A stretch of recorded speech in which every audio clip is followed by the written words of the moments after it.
Hello everyone, আশা করছি প্রত্যেকেই ভালো আছো। তো দেখো, আজকে আমরা আরও একটা ক্লাসে চলে এসেছি। আজকের আমাদের ক্লাসের বিষয় হচ্ছে ক্যালকাটা ইউনিভার্সিটির ফার্স্ট সেম ইংলিশ অনার্সের সাজেশন। অর্থাৎ তোমরা যারা এই বছর ক্যালকাটা ইউনিভার্সিটিতে ভর্তি হয়েছো, অ্যাডমিশন নিয়েছো, এবং যারা ফার্স্ট সেমিস্টারে পড়ছো এবং ইংলিশ অনার্স নিয়ে পড়ছো, অর্থাৎ ইংলিশটা যাদের মেজর পেপার বা ইংলিশটা যাদের ডিএসসি পেপার রয়েছে, সেই ডিএসসি বা মেজর পেপারের আমাদের সাজেশন। ওকে, তো আমি আশা করছি এই সাজেশন থেকেই তোমাদের সমস্ত কোয়েশ্চেন্স কমন চলে আসবে এবং তোমরা পরীক্ষায় একটা ভালো নাম্বার পাবে যদি তোমরা এই সাজেশনটা ফলো করো। তো এই সাজেশনের সাথে সাথে আমি এই সাজেশনের ওপর যে নোটস, অর্থাৎ তোমাদের যে ডিএসসি পেপার রয়েছে, অর্থাৎ যারা মেজর পেপার রয়েছে, তোমরা যারা ইংলিশ অনার্সে পড়ছো, তো তাদের যে মেজর পেপার বা ডিএসসি পেপার রয়েছে, তো তার নোটসও কিন্তু আমি তোমাদের সাথে এখানে একটু রিভিউ দেব, অর্থাৎ সেই নোটসের রিভিউটা তোমাদের এখানে দেব। তো দেখো, যারা ফার্স্ট সেমিস্টার পড়ছো, যারা ইংলিশটাকে অ্যাজ এ মেজর রেখেছো, অর্থাৎ এবছর থেকে নতুন সিলেবাস চালু হয়েছে, প্রত্যেকেই তোমরা জানো। এবছর থেকে 3 ইয়ার এবং 4 ইয়ার, এই যে দুটো 3 ইয়ার্স এবং 4 ইয়ার্স, এই যে দুটো কনসেপ্ট, এই দুটো কনসেপ্টে তোমাদের যে ইংলিশ অনার্স সেটা চালু হয়েছে। কেউ কেউ 3 ইয়ার্সের কোর্সে আছো, ইংলিশটা মেজরে রেখেছো বা ডিএসসিতে রেখেছো। কেউ কেউ 4 ইয়ার্সের কোর্সে রয়েছো, ইংলিশটা মেজর বা ডিএসসিতে রয়েছে। তো সেই ফার্স্ট সেমিস্টার তোমাদের যে নতুন সিলেবাস, তার ক্ষেত্রে তোমাদের কোনগুলো পড়তে হবে, কোন কোয়েশ্চেনগুলো বেশি ইম্পর্টেন্ট, এবং নোটসগুলো কিভাবে লিখতে হবে, কতটা কি লিখলে নাম্বার পাওয়া যাবে, সেই বিষয়গুলো আজকের কিন্তু ক্লাসের আলোচনা। কারণ বুঝতেই পারছো, যেহেতু নতুন সিলেবাস, এখনো অবধি কোনো প্রশ্ন এর ওপর হয়নি বা এখনো কোনো এক্সাম এর ওপর হয়নি, তাই সাজেশন করাটা কিন্তু একটু হলেও টাফ, মানে অত সহজ নয়। যদি প্রিভিয়াস ইয়ারের কোয়েশ্চেন থাকে তাহলে সেখান থেকে সাজেশন করাটা অনেকটা সহজ হয়ে যায়। বাট যেহেতু এটার এখনো অবধি কোনো এক্সাম হয়নি, এটাই প্রথম পরীক্ষা হচ্ছে যেটা তোমরা দেবে, তো এর সাজেশন করাটা একটু টাফ। সেই কারণে হয়তো একটু বেশি কোয়েশ্চেন্স মুখস্থ করতে হতে পারে। তাও তোমাদের সুবিধার্থে আমি কয়েকটা ট্রিক ইউজ করেছি, যে ট্রিকগুলোর মাধ্যমে তোমাদের খুব বেশি কোয়েশ্চেন্স মুখস্থ করতে হবে না, বাট কিছু কোয়েশ্চেন্স আছে যেগুলোকে তোমাদের পড়তে হবে বা রেডি করতে হবে। তো সেইভাবেই কিন্তু সাজেশনটা তৈরি করেছি, এবং সাজেশনের সাথে তোমরা নোটসটাও পাচ্ছ। অর্থাৎ এই যে সাজেশনটা আমি শেয়ার করছি, তার সাথে তোমাদের এই টোটাল সিলেবাসটার ওপর যে নোটস, অর্থাৎ তোমাদের যে ফার্স্ট সেমিস্টার ইংলিশ অনার্স বা ডিএসসি পেপার বা তোমাদের যেটা মেজর পেপার রয়েছে, সেটা 3 ইয়ার্সের কোর্স হোক বা 4 ইয়ার্সের কোর্স হোক, তো এই নোটসটাও কিন্তু তোমরা পাবে। বাট এই নোটসটা কিন্তু তোমাদের মানে বাই করতে হবে, এটা পেইড নোটস। তো কি করে বাই করতে হবে এবং কত প্রাইস, সেই টোটালটাই কিন্তু আমি আলোচনা করব। খুব বেশি প্রাইস মানে নোটসের জন্য নেওয়া হবে না, খুবই ন্যূনতম প্রাইসে তোমরা যাতে প্রত্যেকেই নোটসটাকে অ্যাভেল করতে পারো, নিতে পারো, তার ব্যবস্থা আমি তোমাদের জন্য করেছি। তো দেখো, আমরা প্রথমে সাজেশনটা আলোচনা করব। তো সাজেশন আলোচনা করার আগে আমরা বেসিক্যালি এর যে কোয়েশ্চেন প্যাটার্নটা, তোমাদের যে কোয়েশ্চেন প্যাটার্ন, অর্থাৎ ফাইনাল এক্সামে তোমাদের কেমন কোয়েশ্চেন থাকবে, সেটাকে নিয়ে আগে আলোচনা করে দিই। এই যে দেখো, তোমাদের যেটা ফাইনাল এক্সাম হবে, অর্থাৎ যেটা টার্ম এন্ড এক্সামিনেশন, অর্থাৎ ফার্স্ট সেমের তোমাদের যেটা ফাইনাল এক্সাম, আর কিছুদিন পর যেটা হবে, যেটা ফেব্রুয়ারি বা মার্চে হবে, হয় ফেব্রুয়ারির 15 তারিখেও হতে পারে বা হয়তো মার্চের ফার্স্ট উইকেও হতে পারে।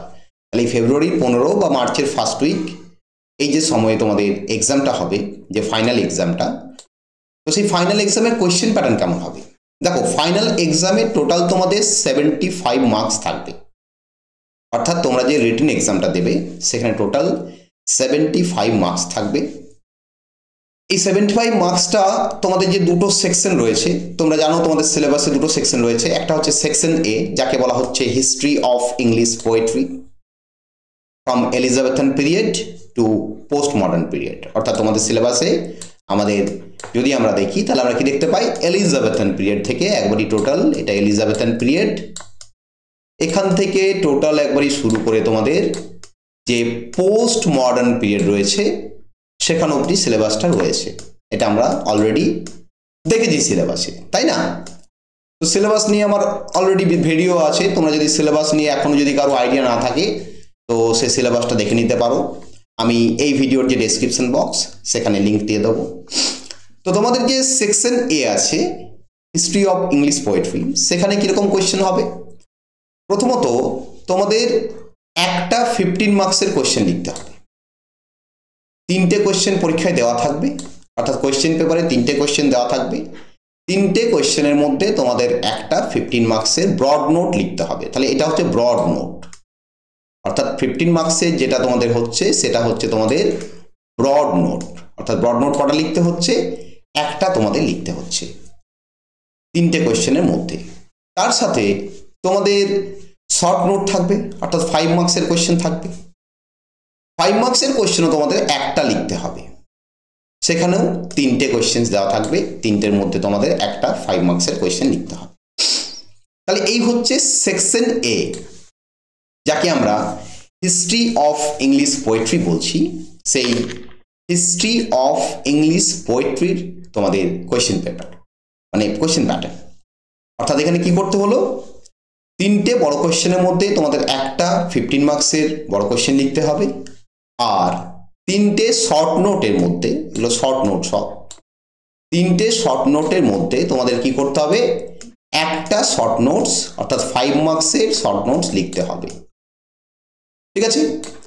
তো দেখো, ব্রড কোয়েশ্চেনের ক্ষেত্রে একটা ওয়ার্ড লিমিট থাকবে, শর্ট নোটসের ক্ষেত্রেও একটা ওয়ার্ড লিমিট থাকবে। ব্রড কোয়েশ্চেন মোটামুটি ধরে রাখো তোমাদের 500 থেকে 550, এর বেশি ওয়ার্ড করা যাবে না। 500 to 550 ওয়ার্ডস, এতগুলো শব্দের মধ্যে লিখতে হবে ব্রড কোয়েশ্চেন্স, অর্থাৎ যেগুলো 15 মার্কসের কোয়েশ্চেন্স। আর যেগুলো 5 মার্কসের কোয়েশ্চেন সেগুলো মোটামুটি তোমাদের 200 থেকে 250, এর বেশি কিন্তু করা যাবে না। 250 হচ্ছে ম্যাক্সিমাম, 200 এর মধ্যে হলে ভালো হয়। ঠিক আছে? 250 হচ্ছে ম্যাক্সিমাম, 200 হলে ভালো হয়। এখানেও 550 হচ্ছে ম্যাক্সিমাম, 500 এর মধ্যে হলে ভালো হয়। ঠিক আছে? কারণ কখনোই তো ওইরকম যে ওয়ার্ড ধরে তো আর নোট করা যায় না, তাই না? যে 500টা ওয়ার্ড মানে 500টা ওয়ার্ডই লিখবো, ওইভাবে কখনোই পসিবল নয়। খাতায় লিখতে লিখতে 2-4টে ওয়ার্ড বেশি বা কম হতেই পারে। তাও মিনিমাম যেটা ক্রাইটেরিয়া, যেটা ইউনিভার্সিটি যে ক্রাইটেরিয়া দিয়েছে, সেখানে 500 থেকে 550 ওয়ার্ডস ফর 15 মার্কস অ্যান্ড 200 থেকে 250 ওয়ার্ডস ফর 5 মার্কস। আর তোমাদের আরেকটা রয়েছে সেকশন বি। সেকশন বি হচ্ছে পোয়েমস। তোমাদের 5টা কবিতা রয়েছে এখানে সেকশন বিতে। পোয়েমস কতগুলো কবিতা আছে? 5 পোয়েমস আছে। সিলেবাস তো আমি অলরেডি ডিসকাস করেছি, আমি আগেও বললাম, যদি সিলেবাস কেউ এখনো অবধি না জানো তাহলে সে কিন্তু আমার সিলেবাসের ভিডিওটা দেখে নেবে। আমি এই ভিডিওর ডেসক্রিপশন বক্সে দিয়ে দেবো, প্লাস এই ভিডিওর যে আই বাটন রয়েছে, আই বাটনেও তোমরা ওই সিলেবাসের ভিডিওটা পেয়ে যাবে। তো এই যে সেকশন বি যেটা পোয়েমস, পোয়েমসে কি হবে? পোয়েমসে তোমাদের 5টা পোয়েমস রয়েছে। 5টা পোয়েমস থেকে তোমাদের কিরকম প্রশ্ন আসবে দেখো, এখানে তোমাদের 3টে 15 মার্কসের ব্রড লিখতে হবে 5 কোয়েশ্চেন্সের মধ্যে। অর্থাৎ পরীক্ষায় কোয়েশ্চেন পেপারে 5টা কোয়েশ্চেন দেওয়া থাকবে, 5টা ব্রড কোয়েশ্চেন দেওয়া থাকবে। 5টা ব্রড কোয়েশ্চেনের মধ্যে তোমাদের যে কোনো 3টে ব্রড করতে হবে। অর্থাৎ 5টা কবিতা রয়েছে, 5টা কবিতা থেকেই কিন্তু একটা একটা করে ব্রড দেওয়া থাকবে। তোমাদের যে কোনো 3টে ব্রড করলেই হবে। তাহলে এই জায়গাটা ভালো করে বুঝবে। দেখো, অলরেডি হিস্ট্রি অফ ইংলিশ পোয়েট্রিতে অনেকগুলো কোয়েশ্চেন তোমাদের করতে হচ্ছে। তাহলে তোমাদের যাতে চাপ না হয়, সেই চাপটা যাতে কমে যায়, সেই কারণে তোমরা কি করবে? সেই কারণে তোমরা এই যে 5টা কবিতা রয়েছে, 5টা কবিতা থেকেই তোমাদের 5টা ব্রড কোয়েশ্চেন দেওয়া থাকবে, কিন্তু তোমাদের পরীক্ষায় লিখতে হচ্ছে 3টে কোয়েশ্চেন্স। অর্থাৎ তোমরা এই 5টা কবিতার মধ্যে যে কোনো 3টে কবিতাকে চুজ করে নেবে। যদি কারো একটা এক্সট্রা করতে ইচ্ছা করে তাহলে সে 4টে চুজ করে নেবে। তার বেশি করো না, কারণ তোমাদের তো 5টা কোশ্চেন্স লিখতে বলেনি, 3টে কোশ্চেন্স লিখতে বলেছে 15 নম্বরের। তাহলে 5টা কবিতার মধ্যে যে কোনো 3টেকে চুজ করে নিলে তোমাদের কোশ্চেনের পরিমাণটা কমে যাবে, তোমাদেরও সুবিধা হবে। আর তোমরা যদি বলো যে 5টা কবিতার মধ্যে 5টাই করবো, তাহলে সেটাও পসিবল, বাট সেটা অনেক বেশি হয়ে যাবে, চাপটা তোমাদের বেশি হবে, তাই না? কারণ পরীক্ষায় তো তোমাকে 5টা লিখতে হবে না ব্রড, পরীক্ষায় তোমাকে 3টে ব্রড লিখতে হবে। 5টা কোশ্চেন্স দেওয়া থাকবে 5টা কবিতা থেকে, তাহলে 3টে কোশ্চেন চুজ করে নাও, 3টে কবিতাকে চুজ করে নাও, বা 4টে কবিতাকে চুজ করে নাও। আবার তোমাদের এখানে শর্ট নোটস লিখতে হচ্ছে কতগুলো? 5টা কোশ্চেন্স দেওয়া থাকছে, তার মধ্যে 2টো শর্ট নোটস লিখতে হবে। তাহলে এই 5টা কোশ্চেন্স কিন্তু 5টা কবিতা থেকে দেওয়া থাকবে, অর্থাৎ শর্ট নোটসের ক্ষেত্রেও কিন্তু সেম, এই যে 5টা কোশ্চেন্স 5টা কবিতা থেকে দেওয়া থাকবে। তাহলে এখানেও কি করো, এখানেও তোমরা যে কোনো 2টো কবিতাকে চুজ করে নাও এবং সেই 2টো পোয়েমের সব কিছুকে ভালো করে করে নাও, বা যদি সেফটি চাও তাহলে আরো একটা কবিতা, 3টে কবিতাকে করে নাও, 3টে কবিতার সমস্ত কোশ্চেন্সকে ভালো করে নাও, তাহলে তোমাদের ক্ষেত্রে আর কোনো রিস্ক থাকবে না, তা তোমরা টোটালি কাউন্ট পেয়ে যাবে। কারণ এই যে 5টা কোশ্চেন্স হবে, এই 5টা কোশ্চেন্স কিন্তু সিলেবাসে যে 5টা কবিতা রয়েছে সেই 5টা কবিতার ওপরেই হবে, অর্থাৎ একটা একটা করে পার কবিতা থেকে কোশ্চেন্স থাকবে। তোমাদের লিখতে হবে কতগুলো? 2টো কোশ্চেন্স লিখতে হবে। তাহলে তোমরা যে কোনো 2টো বা যে কোনো 3টে কবিতা চুজ করে নাও, তাহলেই তোমাদের সুবিধা হবে, ঠিক আছে? তাহলে এটা হচ্ছে কোয়েশ্চেন প্যাটার্ন এবং মার্কস ডিভিশন, এই জায়গাটা প্রথমে বুঝিয়ে দিলাম। কারণ এটা কেন বুঝিয়ে দিলাম, যাতে তোমাদের যখন সাজেশনটা বোঝাবো তোমাদের জন্য সুবিধা হয়। এবারে আমি সাজেশনটা নিয়ে ডিল করছি। দেখো কি সাজেশন হতে চলেছে, অর্থাৎ তোমাদের এই যে 2023-24 যে সেশনটাই পড়ছো তোমরা, এই সেশনে তোমাদের কি সাজেশন হতে চলেছে এটা আমরা বুঝে নিই। ওকে, এক্সাম হবে 2024-এ, বাট তোমরা 2023-তে ভর্তি হয়েছো, সিলেবাসটা এই বছর থেকেই চেঞ্জ হয়েছে। তো দেখো প্রথমেই সেকশন এ, সেকশন এ হচ্ছে history of English poetry from Elizabethan to post modern period. Okay, তো এখানে তোমাদের ব্রড কোয়েশ্চেন্স রয়েছে, ওই যে ব্রড কোয়েশ্চেন্স তোমাদের একটা লিখতে হবে, আমরা আগেই দেখলাম, এখানে তোমাদের একটা ব্রড কোয়েশ্চেন্স লিখতে হবে, তাই না? পরীক্ষায় দেওয়া থাকবে কতগুলো? 3টে দেওয়া থাকবে, তাহলে 3টে ব্রড দেওয়া থাকবে, তোমাদের লিখতে হবে একটা। তাহলে এখানে তোমরা কোনগুলো করবে? দেখো আমি এখানে টোটাল 7খানা ব্রডের কথা বলেছি, এই 7টা ব্রড করলে তোমার আর কোনো রকম রিস্ক থাকবে না। তাও আমি প্রথম 4টে ব্রডকে স্টার মার্ক করে দিয়েছি, এই 4টে ব্রড কিন্তু তোমরা করবে। প্রথম যেটা করবে সেটা হচ্ছে write a note on the Elizabethan sonneteers বা কন্ট্রিবিউশন অফ এলিজাবেথান সনেটিয়ার্স, বা write a note on the development of Elizabethan sonnets, বা write a note on the development of English sonnets, এইভাবেও দিতে পারে, কোয়েশ্চেনটা একটু ঘুরিয়েও দিতে পারে, ঠিক আছে? এইভাবেও দিতে পারে যে right a note on the development of English sonnets. তো এই সনেটস রিলেটেড যাই প্রশ্ন দেখ তোমাদের জেনে রাখবে ওটা কিন্তু ওই এলিজাবেথান সনেটসেরই কথা বলছে, এটা কিন্তু তোমাদের প্রচন্ড ইম্পর্টেন্ট। এই যে যেটা দিলাম সাজেশনে, এই এলিজাবেথান সনেটস, এটা কিন্তু প্রচন্ড ইম্পর্টেন্ট, এটাকে খুব ভালো করে করে নেবে, এটাকে খুব ভালো করে করে নেবে, এটাকে রেডি করবেই, এটাকে বাদ দেওয়া যাবে না। সেকেন্ডটাও স্টার, সেকেন্ডটাও ইম্পর্টেন্ট, দেখো আমি স্টার মার্ক দিয়ে দিয়েছি এখানে, এগুলো ইম্পর্টেন্ট, সেখানে আমি স্টার মার্ক করে দিয়েছি, দেখো এখানেও স্টার মার্ক করা আছে। তো সেকেন্ড কোয়েশ্চেন কি? Write an essay on the contribution of English metaphysical poets, বা what is metaphysical poetry, write a note on the major metaphysical poets, এটাও কিন্তু খুব ইম্পর্টেন্ট, এটাও কিন্তু স্টার মার্ক। তাহলে এই দুটো কোয়েশ্চেন্স তোমরা খুব ভালো করে করে নাও, এই দুটো প্রশ্ন খুব ভালো করে করে নাও, এই দুটো স্টার মার্ক দেওয়া রয়েছে, খুবই ইম্পর্টেন্ট প্রশ্ন। তার সাথে রয়েছে তোমাদের 3 নাম্বার, এটাও স্টার মার্ক দেওয়া, এখানে রয়েছে write an essay on the contribution of the English transitional poets বা precursors of the romantic poets বা প্রি রোমান্টিক পোয়েটস, অর্থাৎ রোমান্টিসিজমের আগে যে সমস্ত কবিরা ছিলেন, জাস্ট ট্রানজিশনাল পিরিয়ডে অর্থাৎ রোমান্টিক পিরিয়ডের যে আগের পিরিয়ডটা, সেই পিরিয়ডে যে সমস্ত কবিরা ছিলেন তাদের কন্ট্রিবিউশন কি, এটাও খুব ইম্পর্টেন্ট। এটাও খুব ইম্পর্টেন্ট। আর আরেকটা ইম্পর্টেন্ট 4 নম্বরে আমরা বলছি, সেটা হচ্ছে write a note on the contribution of the English romantic poets, বা write an essay on the major English romantic poets, বা write a note on the romantic revival and mention the contribution of some major poets. তাহলে এই প্রথম 4টে প্রশ্ন খুবই important. এই প্রশ্নগুলো star mark দেওয়া রয়েছে। এই 4টে প্রশ্ন ভালো করে করে নাও, তাহলে তোমরা এই যে একটা কোয়েশ্চেন্স লিখতে হবে, এই কোয়েশ্চেনটা অবশ্যই কমন পেয়ে যাবে। হয়তো দেখবে তোমরা 2টো কোয়েশ্চেন্স কমন পেয়ে যাচ্ছ, তখন কোনটা লিখবো খুঁজে পাবে না। এই 4টে কোয়েশ্চেন্স খুব ভালো করে করে নাও। আর 1 নাম্বার আর 2 নাম্বারটা তো VVI. VVI means very very important.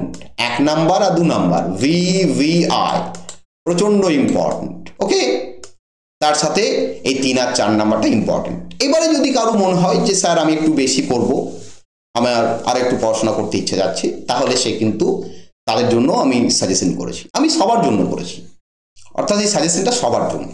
যদি কেউ একটু বেশি পড়াশোনা করতে চায় তার জন্য। দেখো, পড়াশোনা তো কোনো খারাপ জিনিস নয় বাবা, পড়াশোনা যত বেশি করবে তত নলেজ বাড়বে। কিন্তু যদি মনে হয় যে না স্যার আমি বেশি পড়তে পারবো না, আমার দ্বারা সম্ভব নয়, আমি কম পড়ে চাইছি, তাহলে কম পড়ার জন্য সাজেশন, বেশি পড়ার জন্য সাজেশন রয়েছে, তাই না?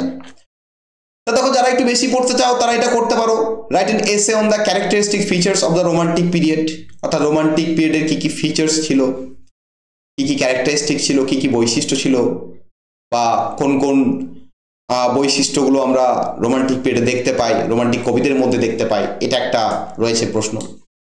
বা করতে পারো write an essay on the contribution of the Victorian poets, Victorian পোয়েটসের উপর একটা কোশ্চেন করতে পারো।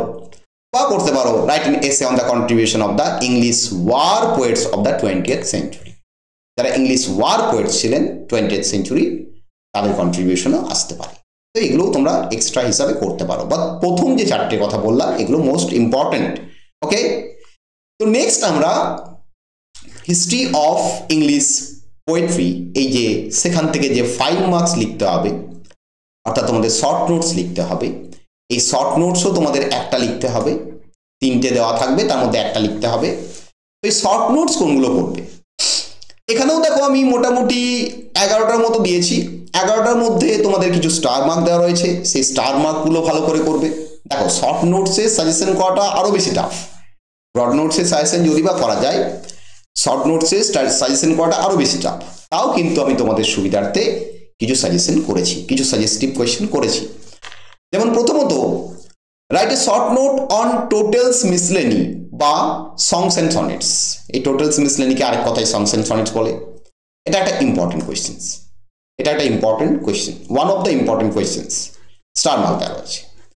সেকেন্ড রয়েছে write a short note on Cavalier poets. Okay, third রয়েছে আমাদের write a short note on Philip Sidney's Astrophil and Stella বা Astrophel and Stella. 4 number রয়েছে write a short note on Edmund Spenser's অ্যামোরেটি।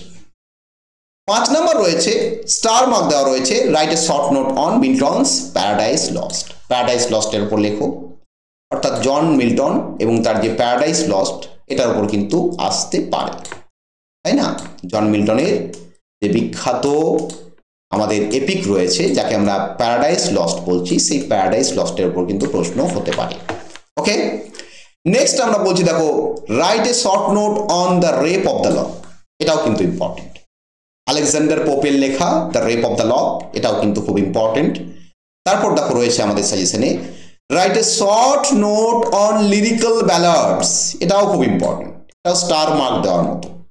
ওকে, তারপর দেখো রয়েছে write a short note on Elegy Written in a Country Churchyard, আমাদের Thomas গ্রের লেখা Elegy Written in a Country Churchyard, এটাও একটা বিখ্যাত। আর লিরিক্যাল ব্যালাডস রোমান্টিক পিরিয়ডে ওয়ার্ডসওয়ার্থ এবং কোলরিজের একটা কন্ট্রিবিউশন। নেক্সট রয়েছে 9 নম্বরে অ্যালফ্রেড লর্ড টেনিসনের write a short note on In Memoriam. এটা অ্যালফ্রেড লর্ড টেনিসনের লেখা একটা এলিজি, একটা দুঃখের কবিতা, যেটা তিনি তার বন্ধুকে নিয়ে লিখেছিলেন। তো এটাও একটা ইম্পর্টেন্ট কোয়েশ্চেন্স আমাদের এখান থেকে। তো এটা ছাড়াও, এই যে ইন মেমোরিয়াম ছাড়াও আমাদের নেক্সট ইম্পর্টেন্ট প্রশ্ন হচ্ছে write a short note on the Waste Land by T S. Eliot. এটাও একটা ইম্পর্টেন্ট প্রশ্ন। আর 11 নম্বর দিয়েছি আমরা write a short note on William Blake's Songs of Innocence and Songs of Experience. তাহলে এইগুলো হচ্ছে শর্ট নোটের জন্য। এবারে যেগুলো স্টার দেওয়া রয়েছে, যেগুলোর পাশে স্টার দেওয়া রয়েছে, সেগুলো জেনে রাখবে VVI, ভেরি ভেরি ইম্পর্টেন্ট। ওকে, যেগুলো স্টার মার্ক দেওয়া রয়েছে সেগুলো VVI, সেগুলো করবে, সেগুলো প্রচন্ড ইম্পর্টেন্ট। আর যেগুলো স্টার মার্ক দেওয়া নয় সেগুলো ইম্পর্টেন্ট বাট নট অতটা ইম্পর্টেন্ট, সেগুলো ইম্পর্টেন্ট বাট এগুলো অতটা ইম্পর্টেন্ট নয়। বাট স্টার মার্ক দেওয়াগুলো কিন্তু VVI, সেগুলো কিন্তু খুব ভালো করে করতে হবে। ওকে, তাহলে এই হলো আমাদের সেকশন এর সাজেশন। সেকশন এ অর্থাৎ হিস্ট্রি অফ ইংলিশ পোয়েট্রি, এর উপর সাজেশন আমরা করে দিলাম। তো আমি প্রথমেই বলেছি, আবারও বলছি, এই সাজেশনের সমস্ত নোটস তোমরা পেয়ে যাবে এবং সেই নোটসটা তোমরা মানে পেইড নোটস হবে, অর্থাৎ তোমাদের বাই করতে হবে। তো কি করে বাই করবে, কত টাকা কি প্রাইস হবে, আমি সমস্ত কিছু ভিডিও শেষে বলে দেবো। তাই ভিডিওটা শেষ অবধি দেখো, সমস্ত নোটসের ওপর আমি তোমাদের ডিটেল যে মানে ধারণা সেটা করে দেবো। নেক্সট হচ্ছে দেখো সেকশন বি, অর্থাৎ যেটা পোয়েমস রয়েছে। এখানে কি বললাম, এখানে 5টা কবিতা আছে, 5টা কবিতা থেকে 5টা কোয়েশ্চেন্স হবে। তোমাদের যে কোনো 3টে প্রশ্ন করতে হবে, যে কোনো 3টে প্রশ্ন করতে হবে 5টা কবিতার মধ্যে। এবার দেখো অলরেডি কিন্তু তোমাদের অনেকটাই চাপ হয়ে গেছে, কারণ এখানে দেখো এতগুলো প্রশ্ন, 4টে প্রশ্ন তো করতেই হচ্ছে, প্লাস এখানেও যদি স্টারগুলোকে দেখো তাহলে 1টা 2টো 3টে 4টে 5টা 6টা, প্রায় 6টা হয়ে যাচ্ছে। তার সাথে যেগুলো এমনি রয়েছে, যেগুলো স্টার দেওয়া নাই সেগুলোও রয়েছে, তাহলে প্রশ্ন অনেক বেড়ে যাচ্ছে। তাহলে তোমাদের মনে হচ্ছে যে স্যার এত কি করে করব, তো সেইটা কি করে করবে তার সুবিধা আমি এখানে করে দিয়েছি। এই যে তোমাদের পোয়েট্রি পেপার রয়েছে, অর্থাৎ পোয়েমসগুলো যেখানে রয়েছে, 3টে কোয়েশ্চেন্স যেখানে করতে হবে, সেখানে আমি অনেকগুলো কোয়েশ্চেন্সের জন্য একটা আনসার বানিয়ে দিয়েছি। অর্থাৎ দেখো এই যে তোমাদের যে প্রথম 3টে ব্রড কোয়েশ্চেন্স লিখতে হচ্ছে 15 মার্কসের পোয়েমস থেকে, সেখানে প্রথম যে কবিতা sonnet number 73 by William Shakespeare, সেখানে দেখো এতগুলো প্রশ্নের জন্য আমি একটা আনসার বানিয়ে দিয়েছি। কি কি প্রশ্ন, write a critical analysis of the poem, how does the poet present the theme of time, love and beauty, what is the central argument of the poem, how does Shakespeare uses various images and symbols, how does Shakespeare present his love for his friend, how does the speaker give immortality to his friend। তাহলে এই যে বিভিন্ন ধরনের যে প্রশ্নগুলো হয়েছে, আমি দেখো এখানে কি করেছি, any questions from William Shakespeare sonnet number 73, অর্থাৎ আমি আনসারটা এমনভাবে প্রিপেয়ার করে দিয়েছি যে উইলিয়াম শেক্সপিয়ারের সনেট নাম্বার 73 থেকে যে কোনো প্রশ্ন আসুক, তোমরা আমি যে নোটটা দিয়েছি সেটা লিখলেই কিন্তু হয়ে যাবে। সেটাকে সেইভাবেই প্রিপেয়ার করা আছে, সমস্ত কোয়েশ্চেন্সকে যেন সেটা কভার করতে পারে। কারণ যদি দেখো তোমরা একটা একটা করে কোয়েশ্চেন্স করো, যদি মনে হয় একটা একটা করে কোয়েশ্চেন্স করো, তাহলে কতগুলো কোয়েশ্চেন্স হবে দেখো, একটা প্রশ্ন, 2টো 3টে 4টে 5টা 6টা 7টা 8টা 9টা 10টা, তার 10টা প্রশ্ন হয়ে যাবে একটা কবিতা থেকে। তাহলে একটা কবিতা থেকে 15 মার্কসের ব্রড 10টা করতে হবে, বুঝতে পেরেছো তো? তাহলে এরকম যদি 3টে কবিতা থেকে করো, মিনিমাম 3টে তো লিখতেই হচ্ছে, তাহলে 10 × 3 30টা হয়ে যাবে, 30 হয়ে যাবে। এই 30টা প্রশ্ন মনে রাখা আমার মনে হয় না খুব একটা সহজ ব্যাপার, তাই না? 30টা প্রশ্ন মনে রাখা আমার মনে হয় না খুব একটা সহজ ব্যাপার। তাহলে তোমাদের যাতে সুবিধা হয়, যাতে তোমাদের বিষয়টা সহজ হয়, সেই কারণে আমি এমনভাবে নোটটা তৈরি করেছি যে এনি কোয়েশ্চেন্স হয়ে যাবে, তোমরা যে কোনো প্রশ্নের আনসার দিতে পারবে। নেক্সট কি করেছি দেখো, জন ডানের সানরাইজিং থেকেও আমি সেরকম করে দিয়েছি একটা। সানরাইজিং থেকে সাজেশনে বিভিন্ন কোয়েশ্চেন্স আমি দিয়ে দিয়েছি, কি কি কোয়েশ্চেন্স হতে পারে, ঠিক আছে? তার সাথে আমি সানরাইজিং থেকেও একটা এমন নোট বানিয়ে দিয়েছি যেটা তোমরা সানরাইজিং থেকে কি করতে পারবে, এনি কোয়েশ্চেন্স হিসাবে ইউজ করতে পারবে। অর্থাৎ জন ডানের সানরাইজিং থেকে যে কোনো প্রশ্ন আসুক, তোমরা এই নোটটা লিখে দিলেই সেটা হয়ে যাবে। নোটটাকে সেইভাবেই বানানো হয়েছে। তাহলে তোমরা এটা করে নাও, একটা সনেট 73 থেকে, একটা সানরাইজিং থেকে করে নাও, দুটো হয়ে গেল। 3 নাম্বার হচ্ছে তোমরা টু অটম, এই যে টু অটম বলে তোমাদের জন কিটসের যে কবিতাটা রয়েছে, সেই টু অটম থেকেও আমি কিন্তু একটা এনি কোয়েশ্চেন্স বানিয়ে দিয়েছি। অর্থাৎ এখান থেকেও যে কোনো প্রশ্ন এলে তোমরা আমি যে নোটটা বানিয়ে দিয়েছি সেটা লিখলেই হয়ে যাবে। বুঝতে পেরেছ? তাহলে সব কিছুই তোমাদের সুবিধার জন্য করা হয়েছে। তাহলে তোমরা এই প্রথম 3টেকে ভালো করে করে নাও। প্রথম 3টেকে ভালো করে করলেই তোমাদের কমন হয়ে যাচ্ছে। তোমাদের 3টে ব্রড লিখতে হবে, 5টা কবিতা থেকেই প্রশ্ন হবে। ওকে, যদি কেউ বলো এক্সট্রা একটা করব, তাহলে সেই 4 নাম্বারটা করে নাও। আমাদের WB ইয়েটসের বিখ্যাত কবিতা দ্য সেকেন্ড কামিং, এটাকেও আমি এনি কোয়েশ্চেন হিসাবে বানিয়ে দিয়েছি। এটাকেও আমি এনি কোয়েশ্চেন্স হিসাবে বানিয়ে দিয়েছি। আর যদি আলাদা আলাদা করতে চাও তাহলে বুঝতেই পারছো কত প্রশ্ন হয়ে যাবে। এত প্রশ্ন মুখস্থ করে রাখা বা মনে রাখা কিন্তু পসিবল নয়। তাহলে গাদা প্রশ্ন হয়ে যাবে, মানে 30টা প্রশ্ন হয়ে যাবে এখান থেকে, plus history of English literature থেকে গোটা 10টার মতো, মানে 40টা ব্রড কোয়েশ্চেন্স হয়ে যাবে। তার সাথে আবার শর্ট নোটস আছে, 5 মার্কস আছে, মানে পাগল হয়ে যাবে, রীতিমতো পাগল হয়ে যাবে, তাই না? আমাকেই যদি বলে যে স্যার আপনি এতগুলো কোয়েশ্চেন্স মুখস্থ করে দিন, না বাবা আমি পারবো না মুখস্থ করতে, পসিবল নয়, আমি মুখস্থ করতে পারবো না, আমি কখনো মুখস্থ করিও নি আর মুখস্থ করতে পারবো না। ঠিক আছে, তো এটা একটা ব্যাপার। তো তোমাদের সুবিধার জন্য আমি এটা করেছি যে এনি কোয়েশ্চেন্স টাইপের ব্রড বানিয়ে দিয়েছি। ওকে, বা কি কি ধরনের প্রশ্ন আসতে পারে সেই প্রশ্নগুলো আমি এখানে মেনশন করে দিয়েছি, যাতে পরীক্ষাতে তোমাদের সুবিধা হয়। সেগুলো তোমরা সাজেশন পড়লেই পেয়ে যাবে, আমি প্রত্যেকটা প্রশ্নকে মেনশন করে দিয়েছি। আর 5 নাম্বার একটা এক্সট্রা দিয়ে দিয়েছি, এটা করতেও পারো না করতে পারো, ক্রোজ ফল থেকে, টেড হিউজের লেখা যে ক্রোজ ফল কবিতাটি রয়েছে সেখান থেকেও করে দিয়েছি। সেখানেও আমি এনি কোয়েশ্চেন্স করে দিয়েছি, যে কোনো প্রশ্ন এলেও তোমরা এটা লিখতে পারো। তাহলে এই ব্রডের ব্যাপারটা হয়ে গেল সেকশন বি থেকে। এবারে নেক্সট হচ্ছে শর্ট নোটস, অর্থাৎ 5 মার্কস। 5 মার্কস তোমরা কি করবে? দেখো 5 মার্কস তো আর এনি কোয়েশ্চেন করা পসিবল নয়। 5 মার্কস তোমাকে ইন্ডিভিজুয়াল আলাদা আলাদা প্রশ্ন করতে হতে পারে। ওকে, তো এখানে দেখো এই যে সেন্ট্রাল থিম, এই সেন্ট্রাল থিম প্রত্যেকটা কবিতা থেকে অ্যাজ এ 5 মার্কস কিন্তু ভালো করে করে নেবে। কেন করে নেবে? কারণ তুমি যদি সেন্ট্রাল থিমটা ভালো করে নাও, তাহলে পরীক্ষাতে যে কোনো প্রশ্ন আসুক, তুমি যদি অন্য কোনো আনসার ভুলেও যাও, তুমি কিন্তু সেন্ট্রাল থিমটা লিখে দিলে নাম্বার পেয়ে যাবে। ওই জন্য আমি কি করেছি, তোমাদের আবার সুবিধা করার জন্য প্রত্যেকটা কবিতার সেন্ট্রাল থিম 5 মার্কস হিসাবে বানিয়ে দিয়েছি।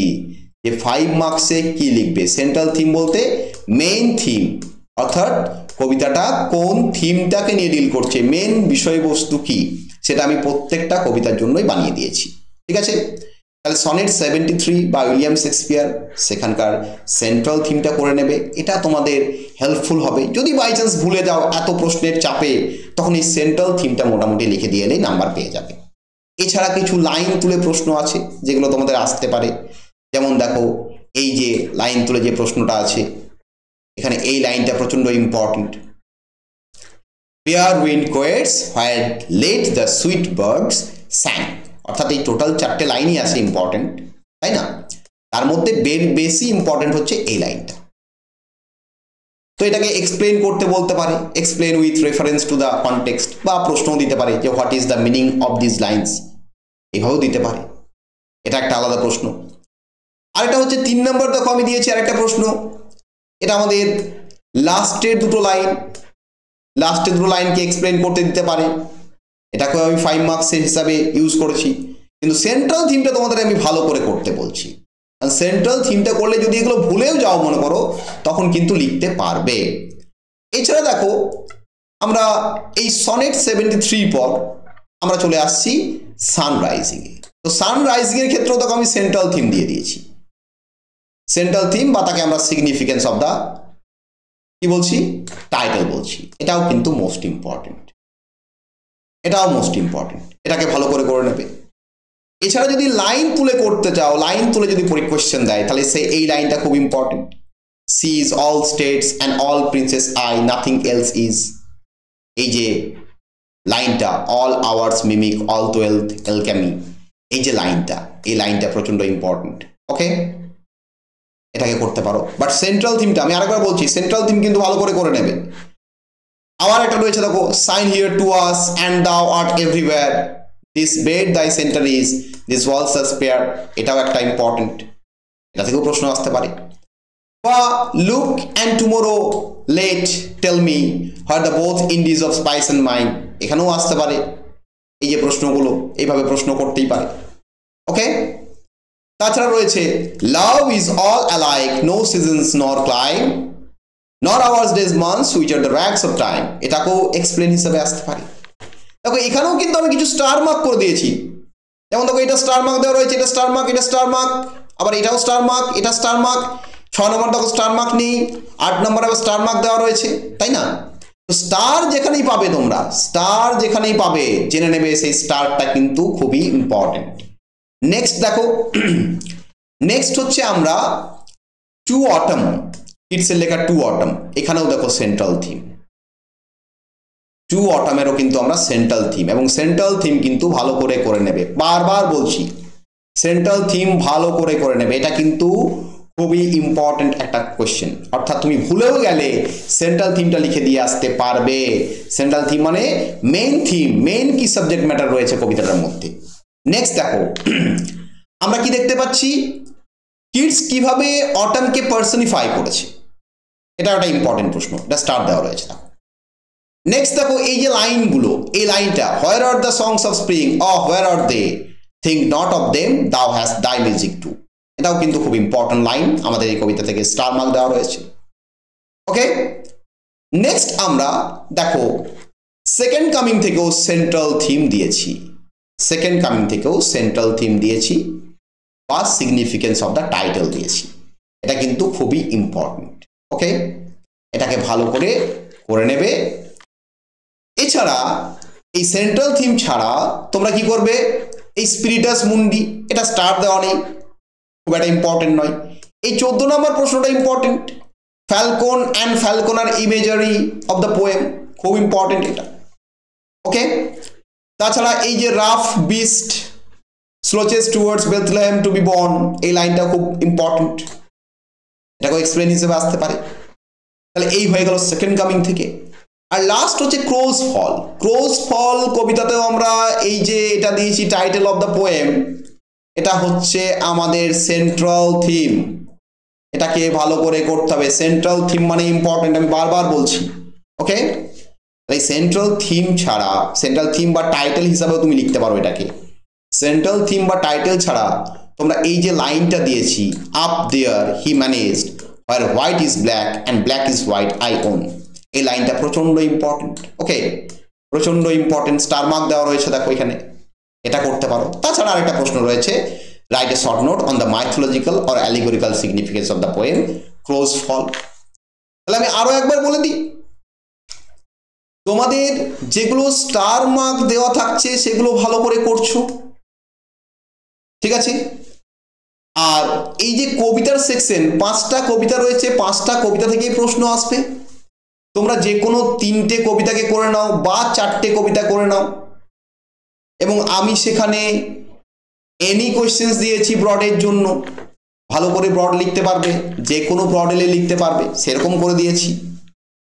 প্লাস যেগুলো শর্ট নোট রয়েছে সেখানে তোমরা সেন্ট্রাল থিমগুলো করে নিচ্ছ। কি করে নিচ্ছ? সেন্ট্রাল থিমগুলো। তাহলে বাই চান্স যদি এত প্রশ্নের মানে মুখে তোমরা ভুলে যাও, কারণ দেখো সত্যি পরীক্ষা হলে একটা টেনশন কাজ করে বাবা, সেখানে এত প্রশ্ন, এত কোয়েশ্চেন আনসার মনে রাখা খুবই অসুবিধার ব্যাপার। তো তোমাদের সুবিধার জন্য আমি সেন্ট্রাল থিম বানিয়ে দিয়েছি, ঠিক আছে? তো সেই সেন্ট্রাল থিমটাকে ভালো করে নাও, সেটা শর্ট নোটে কাজে লাগবে। তার সাথে হিস্ট্রি অফ ইংলিশ লিটারেচার আমি যেগুলো বললাম, যেগুলোকে খুব ইম্পর্টেন্ট বললাম, সেগুলো করছো, যেগুলো স্টার মার্ক দেওয়া রয়েছে সেগুলো করছো, তাহলেই তোমরা কমন পেয়ে যাবে। আর এই যে সাজেশন হয়ে গেল, এই সাজেশনের নোটসের রিভিউটা আমি তোমাদের দিয়ে দিচ্ছি, যে নোটসটা পেইড নোটস, ঠিক আছে, যেটা পেইড নোটস তার আমি তোমাদের রিভিউটা দিয়ে দিচ্ছি। তোমরা চাইলে সেই নোটস আমার কাছ থেকে বাই করতে পারো। তো বাই করবে কি করে? আমার হোয়াটসঅ্যাপে কন্ট্যাক্ট করে, এটা হচ্ছে আমার হোয়াটসঅ্যাপ নাম্বার, আমার ভিডিওর নিচেও দেখো আমার হোয়াটসঅ্যাপ নাম্বার রানিং হচ্ছে, ঠিক আছে? আমি তাও লিখে দিচ্ছি এখানে 8609314155, এটা হচ্ছে আমার হোয়াটসঅ্যাপ নাম্বার, ঠিক আছে? এই হোয়াটসঅ্যাপ নাম্বারে কন্ট্যাক্ট করে তোমরা কিন্তু নোটসটা পে করে তোমরা কিনতে পারো, বাই করে নিতে পারো। তো যারা আরো বেশি পড়তে চাও, দেখো আমি তো সাজেশন করে দিয়েছি, সাজেশন ছাড়াও এই নোটসে আরো অনেক বেশি দেওয়া আছে, প্রায় 50 পাতার ওপরে নোটস আছে। সেখানে আমি হিস্ট্রি অফ ইংলিশ পোয়েট্রির সমস্ত ডিটেল কোয়েশ্চেন্স আনসার আলোচনা করেছি। তোমরা যারা মনে হবে যে না আমি স্যার একটু বেশি পড়ে যাব, আমি অবশ্যই বেশি পড়বো। দেখো বেশি পড়তে আমি কখনোই কাউকে বারণ করবো না, যে পারবে সে অবশ্যই বেশি পড়বে। পড়া তো অনেক অবশ্যই ভালো, যত পড়বে তুমি তত নলেজ পারবে। কিন্তু যদি কারো মনে হয় যে পারবো না, সে অনলি সাজেশনটা করে যাও। সাজেশনে যেগুলো স্টার মার্ক দেওয়া রয়েছে বা যেগুলোকে আমি সাজেশনে ইম্পর্টেন্ট বললাম, যে জায়গাগুলোকে আমি আলোচনা করতে বললাম, সেগুলো করে যাও, তাহলেই হবে, তাহলেই তোমাদের হয়ে যাবে। ওকে, তো নোটসটা কেমন আমি একটু রিভিউ দিয়ে দিই। এই যখন আনসার্সগুলো আমি রিভিউ দিয়ে দিচ্ছি, দেখো প্রত্যেকটা জায়গা থেকে আমি আনসার্স করে দিয়েছি। এটা হচ্ছে ব্রড নোটস বা আমাদের হিস্ট্রি অফ ইংলিশ পোয়েট্রির যে ব্রড নোটসগুলো, অর্থাৎ সেকশন এর যে ব্রড নোটসগুলো সেগুলো রয়েছে। দেখো এইভাবে তোমরা সমস্ত পেয়ে যাবে, দেখো সমস্ত সাজেশন অনুযায়ী কোয়েশ্চেন আনসার দেওয়া রয়েছে, এগুলো সমস্ত ব্রড নোটসকে কভার করছে, ঠিক আছে? আমি যদি এইভাবে পাল্টে যাই, তোমরা পুরো সমস্ত নোটস পেয়ে যাবে। সমস্ত ব্রড নোটস এখানে দেখো রয়েছে, তোমাদের যা সিলেবাসে রয়েছে সমস্ত ব্রড নোটস দেখো তোমরা সবই দেখতে পাচ্ছ, ঠিক আছে? তাহলে এক্সট্রা অনেক প্রশ্ন দেওয়া রয়েছে তোমাদের সিলেবাস, মানে সাজেশন ছাড়াও অনেক এক্সট্রা কোয়েশ্চেন আনসারসও আমি দিয়ে দিয়েছি। যদি তোমরা কেউ পড়তে চাও এক্সট্রা করে, সেগুলো পড়তে পারো।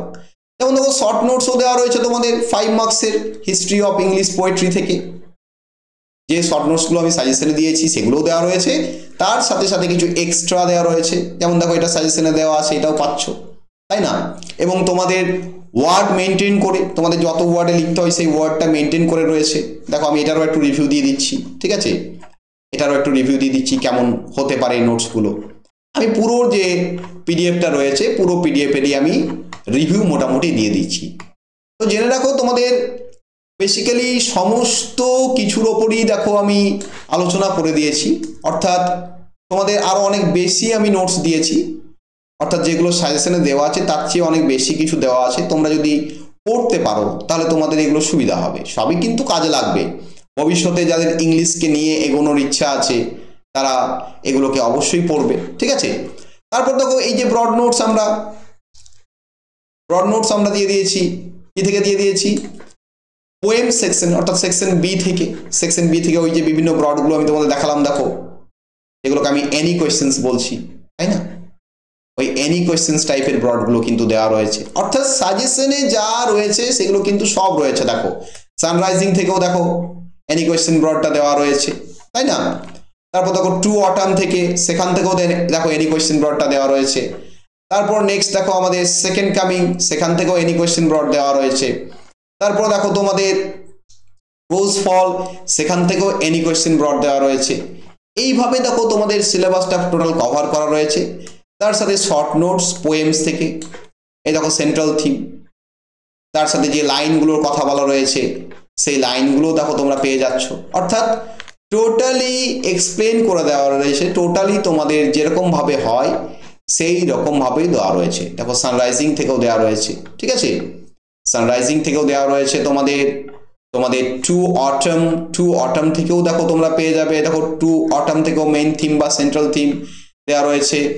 টু অটামের পর তোমরা যদি নেক্সট চলে যাও, নেক্সট দেখো তোমরা টু অটামের পর সেকেন্ড কামিং, সেখানেও দেখো সেন্ট্রাল থিম পেয়ে যাচ্ছ, টাইটেল বা সেন্ট্রাল থিম। তারপর দেখো তোমরা ফ্যালকন আর ইমেজারি, অর্থাৎ যা তোমরা সাজেশনে দেখেছো সবকিছুই কিন্তু কভার করা রয়েছে, ঠিক আছে? আমি বারবার বলছি, দেখো আমরা সেকেন্ড কামিং এর পর দেখো আমরা ক্রোজ ফল দেখো, সেখান থেকেও দেখো রয়েছে টাইটেল বা আমাদের সেন্ট্রাল থিম, অর্থাৎ টোটাল সাজেশনটাকে কভার করে দেওয়া হয়েছে, তার সাথে এক্সট্রা নোটস দেওয়া হয়েছে। এই নোটসের দাম কত? সাজেশন প্লাস নোটসের কত দাম? ₹1200, ঠিক আছে? টোটাল সাজেশন প্লাস নোটসের দাম কিন্তু ₹1200, অর্থাৎ 1200 টাকা তোমাকে পেমেন্ট করতে হবে। তো 1200 টাকা পেমেন্ট করতে হবে। 1200 টাকা পেমেন্ট করলে তুমি এই টোটাল পিডিএফটা পেয়ে যাবে, সাজেশন পেয়ে যাবে, তার সাথে টোটাল সমস্ত নোটস পেয়ে যাবে। তুমি তোমার যে এই সিলেবাসটা টোটালটাই কভার হয়ে যাবে। তো নোটসটা পেতে গেলে আমার যে হোয়াটসঅ্যাপ নাম্বার এখানে দেওয়া রয়েছে, সেই হোয়াটসঅ্যাপ নাম্বারে যারা নোটসটা নিতে চাও, যারা বাই করতে চাও, কন্ট্যাক্ট করবে। আমি সেখানে পেমেন্ট মেথড বলে দেবো। পেমেন্ট মেথড বলে দেওয়ার পর সেখানে পেমেন্ট করে আমাকে স্ক্রিনশট দেবে, আমি নোটসের পিডিএফ ভার্সনটা পাঠিয়ে দেবো। নোটসের যে পিডিএফ ভার্সন সেটা পাঠিয়ে দেওয়া হবে, ঠিক আছে? তো এই হচ্ছে আমার টোটাল মানে তোমার যে নোটস, এই নোটসের ব্যাপারটা। এবার যদি কেউ বলো যে স্যার আমি পিডিএফ ভার্সন নেব না, আমি প্রিন্টেড ভার্সন নেব, তাহলে সে কিন্তু প্রিন্টেড ভার্সন পেয়ে যাবে। তার বাড়িতে প্রিন্টেড ভার্সন মানে পৌঁছে দেওয়া হবে, ঠিক আছে? প্রিন্টেড ভার্সনটা তার বাড়িতে পৌঁছে দেওয়া হবে। তো তার জন্য এক্সট্রা 100 টাকা লাগবে, that is delivery charge. Rupees 100 টাকা এক্সট্রা লাগবে, সেটা হচ্ছে ডেলিভারি চার্জ এবং প্রিন্টিং চার্জ। এই দুটো মিলিয়ে প্রিন্টিং চার্জ এবং ডেলিভারি চার্জ এই দুটো মিলিয়ে এক্সট্রা 100 টাকা লাগবে। আর যদি কেউ প্রিন্টেড ভার্সন না নিতে চাও, শুধু পিডিএফ নিতে চাও, সে 1200 টাকাতেই টোটাল পিডিএফটা পেয়ে যাবে। শুধু কি নোটস এবং সাজেশন, তার সাথে তোমরা কিন্তু কিছু রেকর্ডেড ক্লাস পেয়ে যাবে। অর্থাৎ তোমাদের এই সিলেবাসের ওপর যে কবিতাগুলো রয়েছে বা যে হিস্ট্রি অফ ইংলিশ পোয়েট্রি রয়েছে, তার ওপর যে রেকর্ডেড ক্লাস, সেই রেকর্ডেড ক্লাসও কিন্তু তোমাদের এই নোটসের সাথে কি গো ইনক্লুডেড। অর্থাৎ শুধু যে নোটস পেলে সেটা নয়, তার সাথে কিন্তু রেকর্ডেড ক্লাসও পেয়ে যাচ্ছ। অর্থাৎ টপিকগুলোকে তোমাদের বুঝতেও সুবিধা হবে, যে শুধু নোটস নিয়ে নিলাম 1200 টাকায় আর কিছু পেলাম না, তাই না? দেখো, তুমি যদি টিউশন পড়তে যাও, টিউশন পড়লে কিন্তু 1200 টাকায় তুমি টোটাল নোটস পাবে না, তাই না? তোমাকে পার মান্থ হয়তো 500 বা তার বেশি তোমাকে স্যালারি দিয়ে টিউশন পড়তে হবে। সেখানে 4-5 মাস পড়লে তোমার 2000-2500 টাকার ওপরে তোমার একটা খরচা হয়ে যাবে। কিন্তু এখানে তুমি 1200 টাকার মধ্যে সমস্ত নোটস পেয়ে যাচ্ছ, তার সাথে তুমি রেকর্ডেড কিছু ক্লাস পেয়ে যাচ্ছ, যেগুলো তোমার টপিকগুলোকে বুঝতে সুবিধা হবে, ঠিক আছে? আর যারা প্রিন্টেড নিতে চাইছো, তারা 1300 টাকা পেমেন্ট করবে, অর্থাৎ 1200 টাকা নোটসের জন্য, আর 100 টাকা হচ্ছে প্রিন্টিং চার্জ এবং ডেলিভারি চার্জ। প্রিন্টিং এবং ডেলিভারি চার্জ মিলিয়ে 100, টোটাল 1300 টাকা পেমেন্ট করলে তাহলে তাদের বাড়ির যে অ্যাড্রেস, সেই বাড়ির অ্যাড্রেসে নোটস পৌঁছে দেওয়া হবে। তবে পেমেন্টটা প্রথমে করতে হবে, অর্থাৎ প্রিপেড পেমেন্ট প্রথমে করবে, তারপর নোটস ডেলিভারি করা হবে, ঠিক আছে? তাহলে সাজেশন আমি তোমাদের সাথে শেয়ার করে দিলাম, সাজেশন কিভাবে তোমরা বাই করবে সেটাও শেয়ার করে দিলাম। আশা করছি তোমাদের এই ক্লাসটা হেল্পফুল হলো এবং তোমরা এখান থেকে অনেকটাই লাভবান হলে। তো সাজেশন নিয়ে যদি কারো কিছু প্রশ্ন থাকে, সে অবশ্যই এই ভিডিওর কমেন্ট বক্সে কমেন্ট করবে। আর এই ভিডিওর ডেসক্রিপশন বক্সে আমি সিলেবাসটার যে ভিডিওটা সেটা শেয়ার করে দেবো, সেটা তোমাদের সুবিধা হবে সিলেবাসটাকে বুঝতে বা জানতে। আর যারা নোটসটা বাই করতে চাও, কাউকে জোর করব না আমি, যারা বাই করতে চাও, যাদের মনে হবে যে না it is essential or it is helpful to me, only say, ঠিক আছে? কাউকে জোর করার কিছু নেই যে না আমার নোটস নিতেই হবে, সেরকম কোনো ব্যাপার নেই বাবা। যাদের মনে হবে যে না নোটসটা আমার প্রয়োজন, সে নোটসটা নিতে পারো। আর যার মনে হবে না যে আমার প্রয়োজন নেই, ইটস ওকে, কোনো ব্যাপার না, ঠিক আছে? কাউকে তো জোর করা যায় না, ঠিক আছে? তো চলো, আমি ক্লাস এখানেই শেষ করছি। প্রত্যেকেই হ্যাপি থাকবে, ভালো থাকবে, রাখলাম, ঠিক আছে? সবাইকে মানে God is always with you. আর তার সাথে সাথে বেস্ট উইশেস, কারণ এক্সাম এগিয়ে আসছে। বেস্ট উইশেস সবার জন্য, প্রত্যেকেই ভালো করে এক্সাম দাও এবং প্রত্যেকের এক্সাম যেন ভালো হয়, এটাই আমি চাইবো অ্যাজ এ টিচার। এটাই আমার মানে কামনা যে তোমাদের প্রত্যেকের এক্সাম যেন ভালো হয়। সবাইকে আরো একবার ভালো থেকো, হ্যাপি থেকো, হেলদি থেকো, স্যানিটাইজ থেকো। God is always with you. Tata.